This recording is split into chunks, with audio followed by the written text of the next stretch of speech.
Hi friends, உங்கள் எல்லாருக்கும் நான் இப்போ ஒரு குட்டி டிப் தான் நான் சொல்ல போகிறேன். என்ன டிப்புன்னு பார்த்தீங்கன்னா, முருங்கைக்கீரை வந்து குழந்தைங்கள்லேருந்து பெரியவங்க வரைக்கும் யாருமே விரும்பி சாப்பிட மாட்டாங்க. ஏன்னா அது கொஞ்சம் கசப்பாக இருக்குது அப்படின்னு சொல்லிட்டு சாப்பிட மாட்டாங்க. அந்த அளவுக்கு குழந்தைங்கன்னா ஓடியே போயிடுவாங்க. அதுக்கு வந்துட்டு நம்ம என்ன பண்ணணும்னா, நான் ஒரு குட்டி டிப்ஸ் சொல்கிறேன், அதை வந்து ஃபாலோ பண்ணுங்கள். அதை ஃபாலோ பண்ணிங்கனாலே அவங்களும் வந்து நல்லா விரும்பி சாப்பிடுவாங்க. அதில் முருங்கைக்கீரை போட்டிருக்கிறது தெரியாது, அவங்களுக்கு நல்லா சாப்பிட்ருவாங்க.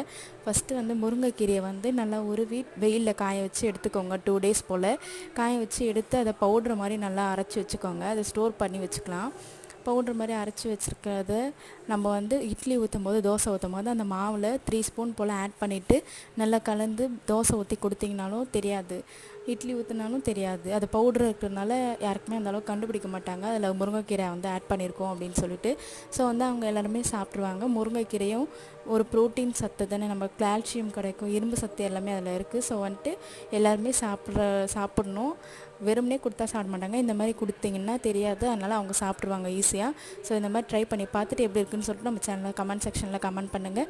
பிடிச்சிருந்துச்சின்னா லைக் பண்ணுங்கள், ஷேர் பண்ணுங்கள், நம்ம சேனலை சப்ஸ்கிரைப் பண்ணிக்கோங்க. தேங்க்யூ.